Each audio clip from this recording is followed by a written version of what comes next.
today I want to help explain to you the shifting Section 8 game. It has been a challenge for us landlords lately to figure out what is going on. So I'm going to tell you how it used to be, just in case you're playing by the old rules and you don't know all the rules just changed. And then I'm going to tell you what is happening right now. I'm Monique Burns. My husband and I buy houses in Detroit. We renovate them. We sell them to investors. That the houses are Section 8 ready when we sell them, and they are for our 3 bedrooms we sell for $90,000. If that's something you're interested in, contact me on Calendly. So let's get into it. In the good old days, I used to have a property management company from 2015 to 2020, and I would ask tenants, how much is your rent now? And it would be somewhere around $800 for a 3-bedroom house. And they would say, somewhere around 800, and I'd say, what is your portion? Meaning, how much does the tenant have to pay me, the landlord? And it would vary because it has to be 30% of the tenant's income. And it was rarely ever more than half of the 800 rent. So my rents, because my houses are nicer, were $825 a month. And so I would submit my paperwork to Section 8, and they would say, okay, and once in a while they'd say, okay, not okay, $825 is way too high. Here's a form if you want to dispute it. And so I would fill out the form, I would go on Trulia. It's really easy to find comparables on Trulia to verify that my rents were totally fair. I never lost one of those. It was pretty darn easy. So things have changed now. And so now what I'm doing when a tenant comes to me, I can't say, how much is your rent now? And they say it's still 800 or something, because that's not what rents are now. So like a 3-bedroom, depends which landlord you talk to, but 1,300 is about fairish, but it could be up to 1,500 depending on, I don't know, if you can get it really. So what's happening now, a tenant will come to me and they'll say, oh, my voucher is for 1,700 or something, but they're not taking into account that it's 1,700 minus this utility schedule. So I have to minus off 300-400 from that. And then I'm like, okay. So then I send an email to Section 8 and I say, okay, I have this 3-bedroom house. I want, say, $1,400 for this house, because I think that's about what I could get. Or I'll say $1,500. I'll push it up a little bit just to see what they say. Will this work for this tenant? And in my email, I'm listing a lot of the things that are on a Section 8 move packet, like the size of the house, whether or not there's a garage, whether or not it has a basement, bedrooms, bathrooms, whatever, like the year it was built. I put in as many little factors as I can to make it look good, because they are good. And Section 8 will write back and they'll tell me yes or no if that tenant can have a house for, say, $1,500 a month rent. And but now the other thing that I've had to do is say, how much is the tenant's portion? So, and this is what happens. There's this one housing commission here in Detroit, RPI, who says, we don't answer that. Too bad.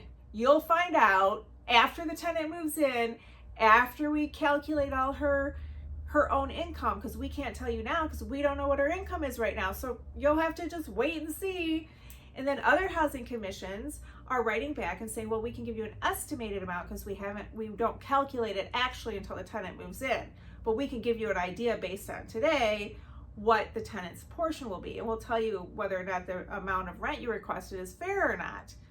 So it makes it kind of hard, but I mean, at least some housing commissions will work with us, others won't. So now you're like, okay, so the rent in Detroit is going to be somewhere between $1,300 and $1,500, but then there's these housing commissions that'll write back and say, oh no, the fair market rent for that tenant or for that house is only $900. And you're like, this isn't a $1,300 neighborhood. What is going on here? And there's a few things that are going on here. Hey, if you are liking this video, it helps me so much if you subscribe. Thank you. Different housing commissions have different policies, and they have different funding. And then there's also different funding available for tenants that are coming out of homelessness. We're not able to figure any of that out. We don't know what those things are. We don't have their internal calculator that puts all this together. So the solution to that is, when you're sending it in, it could help, maybe not, but just do yourself a favor, go on Trulia, print off 3 comparables to say this 1,500 or 1,400, whatever you're asking for your 3-bedroom, is the going rate. There's this new thing going on in Michigan, and it's probably all over the country, about housing. And the legislators are trying to figure out how to get more tenants housed for cheaper rent. So they're purposely trying to drive the rents down. So they came up with this 2 things. They came up with this idea, SAFMR, small area fair market rent. So instead of Detroit saying a 3-bedroom in Detroit is worth $1,300, they're like, nope, we're going to break it down by zip code, which makes no sense. It makes sense everywhere else in the country, I think, except Detroit, because in Detroit, people choose which block they want to live on. It's not the zip code. And there are very desirable blocks in different zip codes, and then there's really undesirable blocks. So for them to say your rent's only worth this much in this zip code doesn't apply when there's a lousy block compared to the most desirable block. So it's not really helping. They also want, with this zip code thing, they want the tenants to move out of Detroit and into the suburbs. I'm not so sure how well that's working because the tenants have to get through the criteria. So what the state did about that criteria thing was they said they made a new law that in Michigan, landlords cannot say, I don't accept Section 8. But the problem is they'll say, yes, I accept Section 8, but here's my rental criteria that you have to pass, and most Section 8 tenants really struggle to have that much job history, that high of a credit score, on and on. So it doesn't necessarily work that they're going out there. So what they're left with is like lower rents here, which means worse neighborhoods and slummier landlords. I mean, it just all doesn't make sense. Well, let's just talk about the tenant's portion. What can we do to figure out what the tenant's portion is if we end up with one of these housing commissions that actually doesn't tell you until the tenant's all the way in? And the short answer is we can't. And let me tell you, well, we can kind of a little bit, but we can't, and I'll tell you why. People ask me all the time, what's the formula? You must have an internal calculator. I wish I did, I don't. So the things that we can't really ask or can't get out of a tenant is their Medicaid, their food assistance, and how much the state is paying for their childcare. So, I mean, maybe we can try, but even if we did get those things from a tenant, we don't have that internal calculator that if they get this much Medicaid and this much food assistance, I mean, we don't know how to figure out how that works with Section 8 for how much Section 8 is figuring that the rent is going to be. The things that we can ask are child support, which is not something I ever base because I've heard too many women say, my husband doesn't ever pay it because he's self-employed and he hides from it. I'm like, that's not a reliable thing to me. What we can ask is like SSI, that's government money, disability money, and of course we can get their pay stubs. So right now, today though, you're not going to see a tenant paying like $200-300 if they have a job. Now what's happening is if they have a job, they're paying most of the rent. So as an example, I've got 2 examples.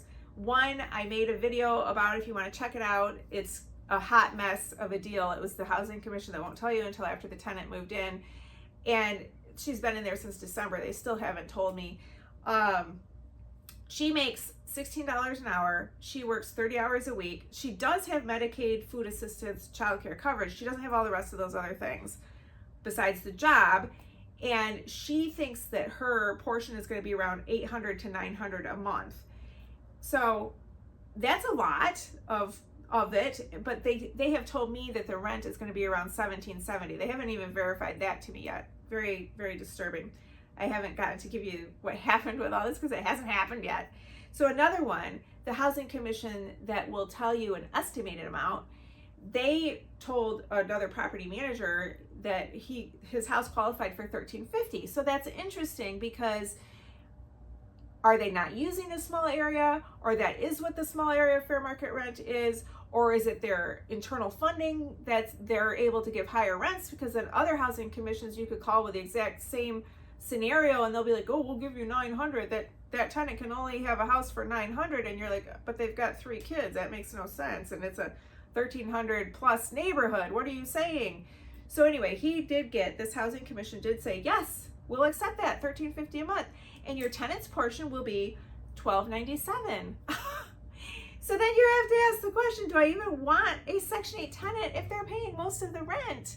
You might as well get a cash paying tenant and not deal with all the inspections, is what the thought is out there, and not deal with the paperwork, or not deal with what I'm dealing with right now in my house that I haven't had rent since December, and now it's February and they haven't even given me my final numbers. It's a little scary, but I'm used to it though. You know, I know that they do this kind of thing, so I came in prepared. But I would still take a Section 8 tenant, because right now we're also dealing with a cash paying tenant who decided to play the system and not pay any rent at all and hijack us with different tickets with the city, and we've got no recourse. We can't say, well, I'm going to tell your Section 8 caseworker and you're going to lose your voucher. She's got no voucher. You know, so in this situation, the 1297 tenant, she's still better than a cash paying tenant, because if this 1297 a month tenant loses her job, Section 8 is going to pay that whole 1350. So it's just something to weigh. So my point is, if they have a job, expect that the tenant is going to be paying a big portion of the rent, and you're going to have more collection work. Probably. I shouldn't say that about everyone. I mean, you would think most people pay the rent, but you know, the more they owe, the more collections typically there are out there. So I just got some more information from the property manager that I work with, and this is what he said. He just did the whole paperwork thing, communicated with Section 8. This woman's voucher came in like at 1,600 something. That's the number she's given before they take all these other deductions out of it. And so he asked for, I don't know what he asked for, 13 or 14. And they came back and they gave him a worksheet saying, okay, here's the deal. She has a 4-bedroom voucher. If she rents a 4-bedroom house, the most rent they'll accept is $1,265 for a 4-bedroom house. Nobody's renting someone a 4-bedroom house for $1,265 unless they are major slumlords. And if they're slumlords, how are they even getting through an inspection? It makes absolutely no sense. But she knows nobody's going to do that. So the house that she applied for is only a 3-bedroom house, hoping that the landlord would accept her voucher. But for the 3-bedroom, they will only pay $1,203, which is just below market. It's way too below market. And we're talking, it's her plus 4 kids. So that's what's happening. It's not cool. And not to mention, this Housing Commission's inspector is one of the absolute hardest to ever pass an inspection. So when landlords are experienced here, they'll recognize the Housing Commission, and they know that they're really low, and that they know that that inspector is going to cost them a whole lot more money than other inspectors. The other thing is her portion. So if rent's only going to be $1,203, how much does she have to come up with? Actually, $0. So when the tenant has no income, they are not allowed to rent market rate houses, is what the current trend is looking like right now. I sure hope that helped. Thank you so much for watching.